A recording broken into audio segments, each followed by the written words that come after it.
Hello everyone welcome to learn with Yasmin. আজি ভিডিঅ'ত আমি আলোচনা কৰিম ক্লাছ 12 বায়োলজিৰ চেপ্টাৰ 7 ক্ৰমবিকাশ। এতিয়া ক্ৰমবিকাশ মানে কি হয়? ক্ৰমবিকাশ মানে পৃথিৱীত আমি যিমান জীৱ দেখিবলৈ পাওঁ, এটা সৰু বেক্টেৰিয়াৰ পৰা আৰম্ভ কৰি আমি ডাঙৰ হাতীলৈকে বিভিন্ন ধৰণৰ জীৱ আমি দেখিবলৈ পাওঁ। যেতিয়া আমি চিৰিয়াখানাত যাওঁ বা এনেও আমি আমাৰ দৈনন্দিন জীৱনত ৰাতিপুৱাৰ পৰা ৰাতিলৈকে বহুত ধৰণৰ জীৱ আমি দেখিবলৈ পাওঁ। এই জীৱবোৰ কিহৰ কাৰণে সৃষ্টি হৈছে? জীৱবোৰ সৃষ্টি হৈছে ক্ৰমবিকাশৰ কাৰণে। আৰু এইটো কোৱা হয় যে পৃথিৱীত যিমান জীৱ আছে গোটেইবোৰ জীৱে এটা মাত্ৰ পূৰ্বপুৰুষৰ পৰা আহিছিল বুলি কোৱা হয়। তাৰমানে যিমান জীৱ আছে গোটেইবোৰ জীৱৰ যিটো পূৰ্বপুৰুষ আছিল সেইটো একেই হয়। তেনেহ'লে এটা পূৰ্বপুৰুষৰ পৰা এই বিভিন্ন ধৰণৰ জীৱ যে সৃষ্টি হৈছে সেইবোৰ কেনেকৈ হৈছে? ক্ৰমবিকাশৰ দ্বাৰা। বিভিন্ন ধৰণে ক্ৰমবিকাশ হৈ জীৱসমূহে পৰিৱেশৰ সৈতে খাপ খুৱাবলৈ নিজৰ মাজত কিছুমান পৰিৱৰ্তন আনিছে। এনেদৰে পৰিৱৰ্তন আনি ক্ৰমবিকাশৰ সৃষ্টি কৰিছে। এই ক্ৰমবিকাশ যে আছে জীৱৰ মাজত যিবোৰ পৰিৱৰ্তন হৈছে সেই পৰিৱৰ্তন কিন্তু এদিনত হোৱা নাই। এইটো পৰিৱৰ্তন হ'বলৈ ক্ৰমবিকাশ হ'বলৈ জীৱই বিলিয়নছ ইয়াৰ্ছ সময় লৈছে, বহুত সময় লৈছে হৈ পেলাই এটা পূৰ্বপুৰুষৰ পৰা ইমানবোৰ জীৱ সৃষ্টি হ'ব পাৰিছে। আৰু এইবোৰ যিবোৰ চৰিত্ৰ আছে যিবোৰ চৰিত্ৰসমূহ কি হৈছে এটা প্ৰজন্মৰ পৰা আনটো প্ৰজন্মলৈ কিছুমান চৰিত্ৰ এটা পিতৃপুৰুষত আৰম্ভ হৈছে, সেইটোৰ পৰা নেক্সট প্ৰজন্মত গৈছে, তাতে গৈ পেলাই অকণমান বাঢ়ি গৈছে, সেইটোৰ পৰা নেক্সট প্ৰজন্মত গৈছে। এনেদৰে কি হৈছে চৰিত্ৰসমূহৰ পৰিৱৰ্তন এটা প্ৰজন্মৰ পৰা এটা জেনেৰেশ্যনৰ পৰা আনটো জেনেৰেশ্যনলৈকে বাঢ়ি গৈছে। আৰু বাঢ়ি যোৱাৰ পিছত কি হৈছে ক্ৰমবিকাশৰ সৃষ্টি হৈছে। ছাপোজ ধৰি লোৱা এটা পিতৃ মাতৃ, তেওঁলোকৰ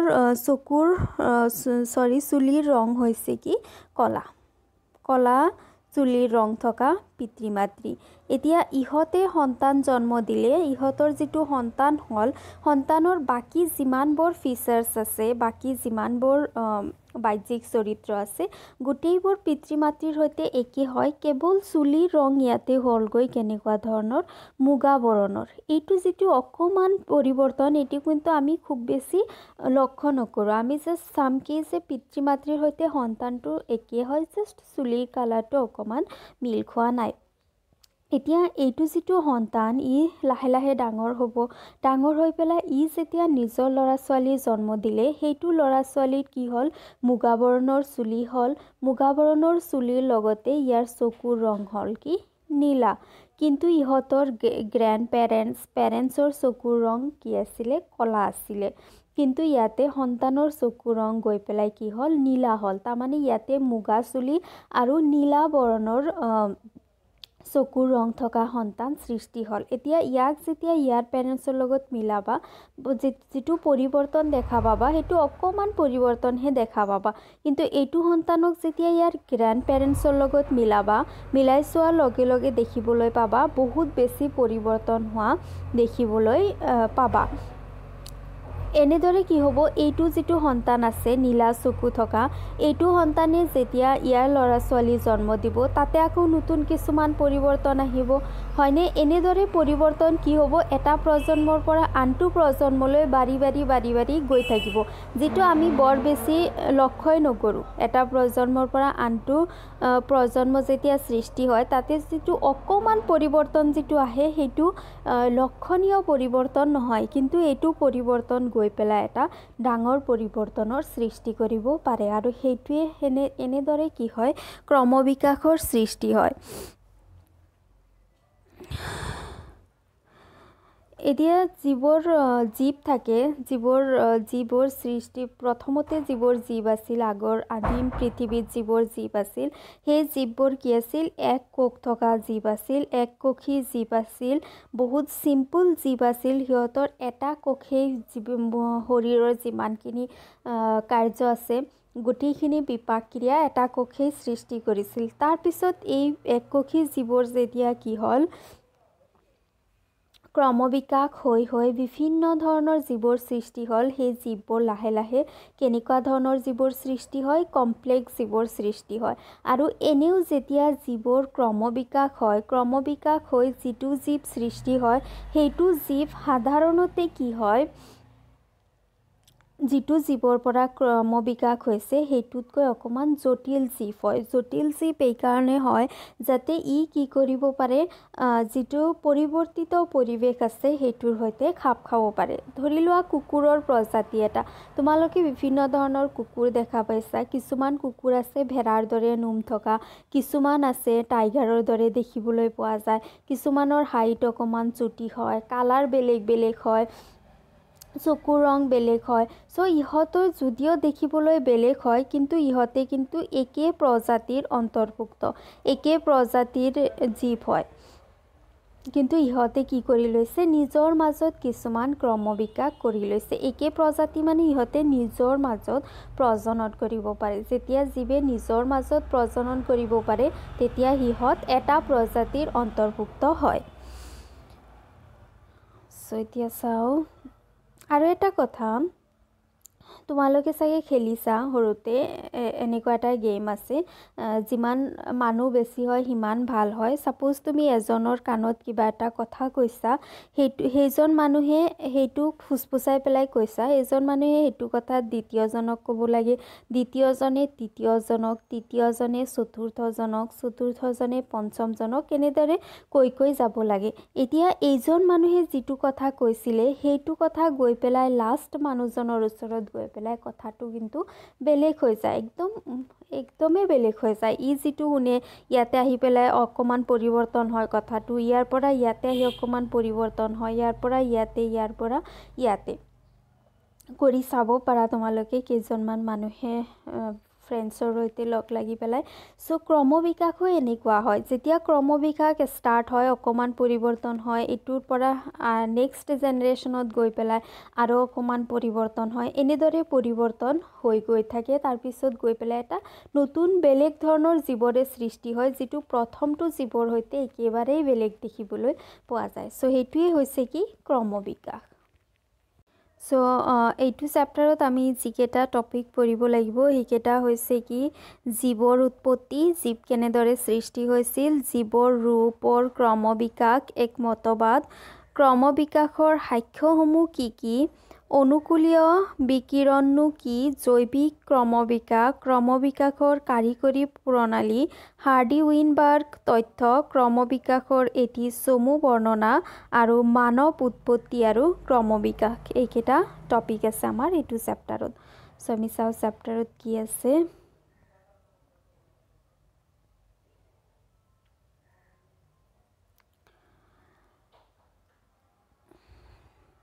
পৃথিৱীৰ বুকুত থকা জীৱৰ ৰূপসমূহৰ বুৰঞ্জীৰ অধ্যয়নকে ক্ৰমবিকাশৰ জীৱবিদ্যা বুলি কোৱা হয়।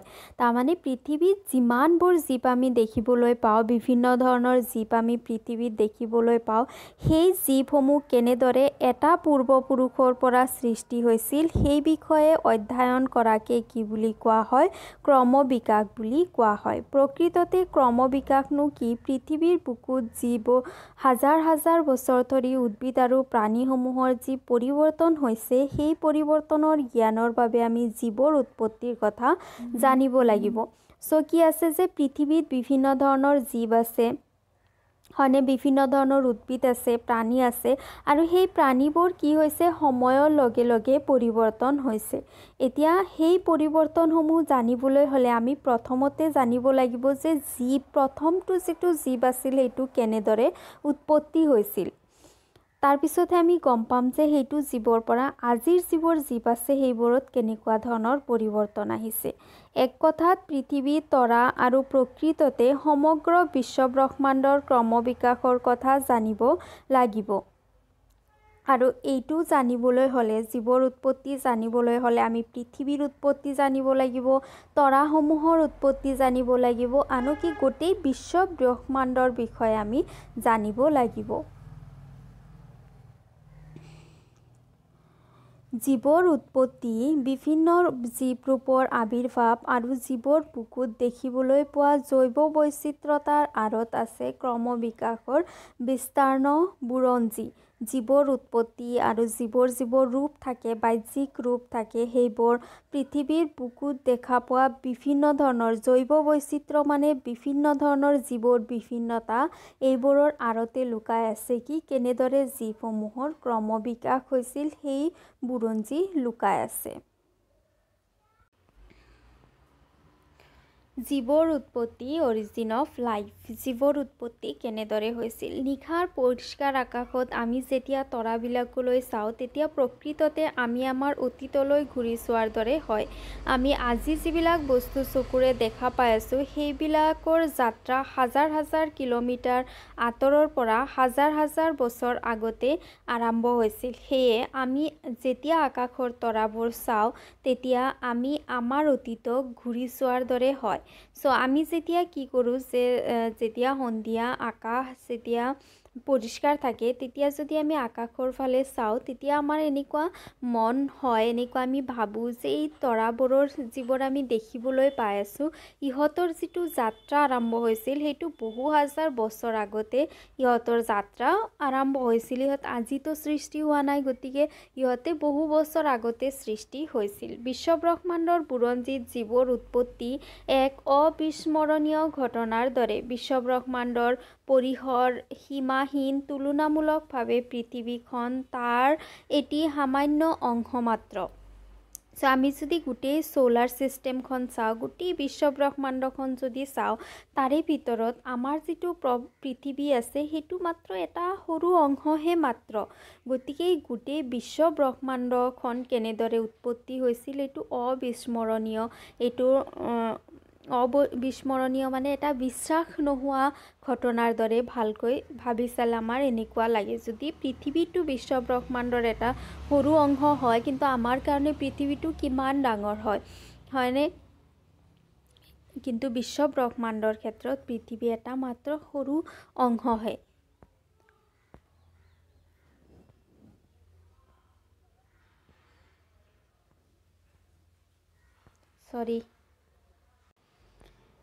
এই যিটো বিশ্বব্ৰহ্মাণ্ড আছিল, বিশ্বব্ৰহ্মাণ্ডটো কি হয় বহুত বেছি পুৰণি হয় আৰু প্ৰায় 200 বিলিয়ন বছৰ পুৰণি। প্ৰায় 200 বিলিয়ন বছৰ আগতে কি হৈছিল, এই বিশ্বব্ৰহ্মাণ্ডটো সৃষ্টি হৈছিল। অসংখ্য হাতীপতিৰ সমষ্টিয়ে বিশ্বব্ৰহ্মাণ্ড তৈয়াৰ কৰিছিল বুলি কোৱা হয়। হাতীপতি মানে হৈছে কি গেলেক্সি, যিবোৰ বিভিন্ন ধৰণৰ তৰা লগ লাগি পেলাই যিটো সৃষ্টি হয় তাক গেলেক্সি বুলি কোৱা হয়। বিভিন্ন ধৰণৰ তৰা ষ্টাৰ বহুতকেইটা যেতিয়া লগ লাগে তাক হাতীপতি বুলি কোৱা হয়। অসংখ্য হাতীপতিৰ সমষ্টিৰ পৰা বিশ্বব্ৰহ্মাণ্ড তৈয়াৰ হৈছিল। এই হাতীপতিবিলাকত তৰা, ধূলি আৰু গেছ ডাৱৰৰ ৰূপত থাকে। যিবোৰ হাতীপতি আছে, য'ত তৰা আছে তাতে ধূলিও থাকে আৰু গেছো থাকে। বিশ্বব্ৰহ্মাণ্ডৰ উৎপত্তি বিগ বেং মতামতৰ জৰিয়তে ব্যাখ্যা কৰাৰ প্ৰয়াস কৰা হৈছিল। এই মতবাদৰ মতে কল্পনাতীত এক বৃহৎ উদগীৰণৰ ফলত বিশ্বব্ৰহ্মাণ্ডৰ উৎপত্তি হৈছিল। বিশ্বব্ৰহ্মাণ্ড যে উৎপত্তি হৈছিল সেই বিষয়ে বিগ বেঙে এটা মতবাদ আগবঢ়াইছিল আৰু এই মতবাদ মতে যিটো বিশ্বব্ৰহ্মাণ্ড আছে, বিশ্বব্ৰহ্মাণ্ডটো উৎপত্তি হৈছিল এটা উদগীৰণৰ পৰা। যেনেকুৱা আগ্নেয়গিৰি উদগীৰণ হয় তেনেকুৱা ধৰণৰ কিবা এটা উদগীৰণৰ দ্বাৰা এদিন হঠাৎকে বিশ্বব্ৰহ্মাণ্ড সৃষ্টি হৈছিল বুলি বিগ বেং মতবাদে কয়।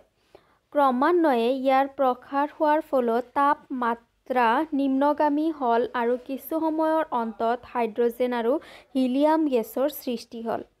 এতিয়া যিটো পৃথিৱী প্ৰথমতে সৃষ্টি হৈছিল উদগীৰণৰ দ্বাৰা, সেইটো পৃথিৱীত বহুত উষ্ণতা আছিল, টেম্পাৰেচাৰ বহুত বেছি আছিল আৰু লাহে লাহে টেম্পাৰেচাৰবোৰ কম হ'বলৈ ধৰিলে আৰু কি হ'ল, হাইড্ৰজেন আৰু হিলিয়াম গেছৰ লাহে লাহে সৃষ্টি হ'ল।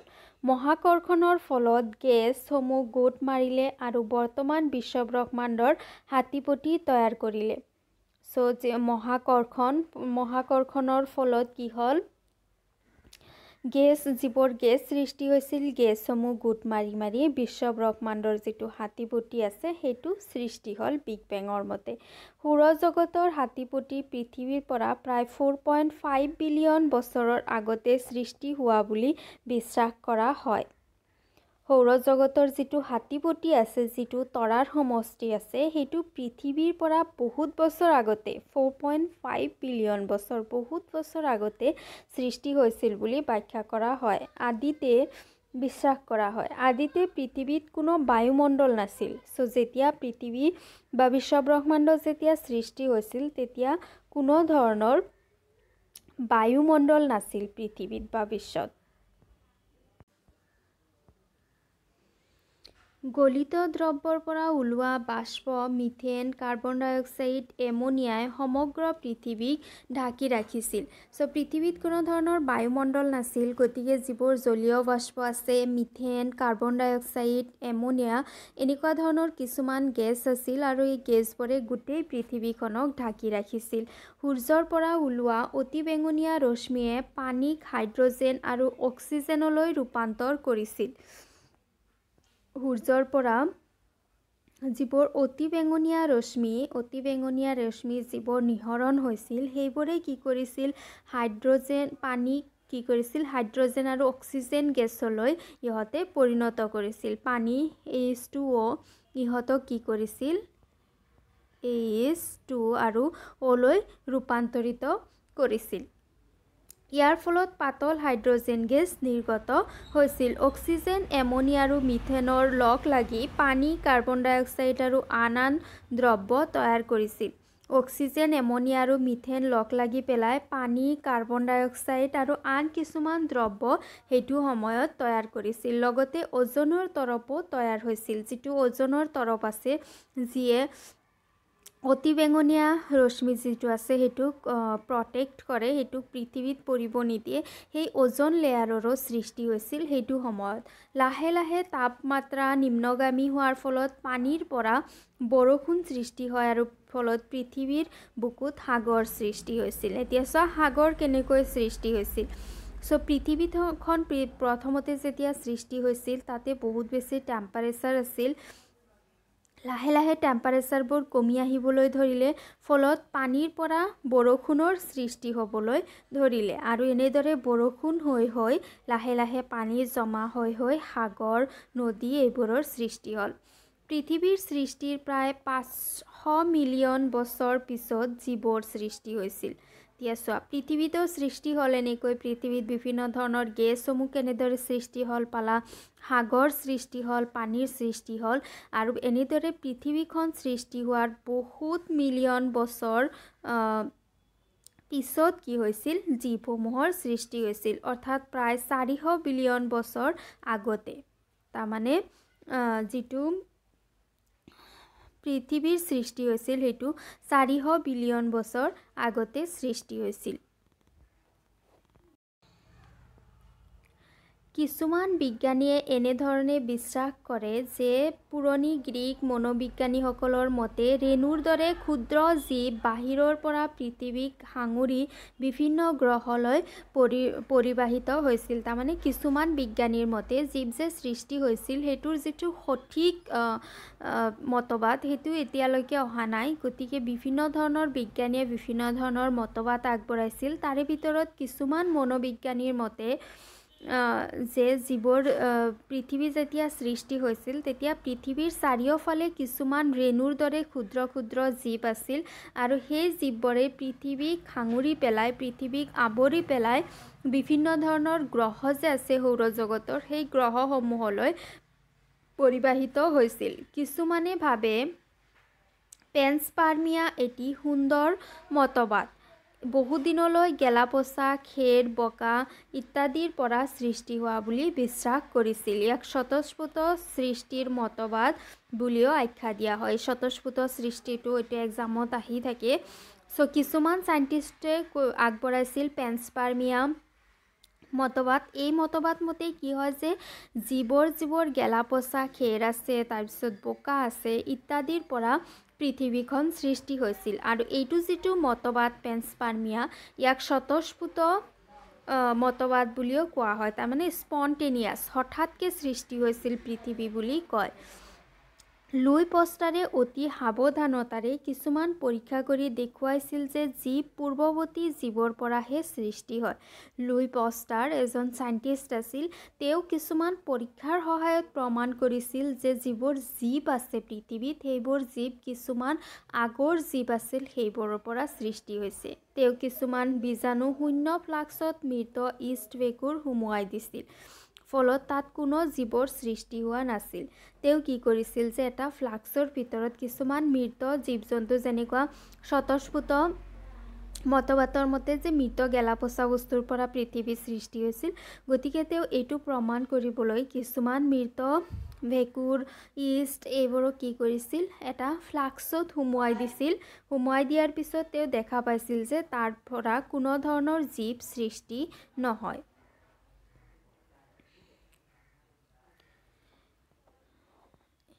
ইয়াৰ লগতে তেওঁ কি কৰিছিল, কিছুমান ফ্লাক্সত মৃত ইষ্টৰ লগতে বতাহ সোমাবলৈ দিছিল আৰু দেখা গৈছিল যে ফ্লাক্সত নতুন জীৱৰ সৃষ্টি হৈছে। তেওঁ আৰু কি কৰিছিল যে বেলেগ এটা ফ্লাক্স লৈছিল, তাতে মৃত জীৱ দিছিল আৰু লগতে তাতে বতাহ সোমাবলৈ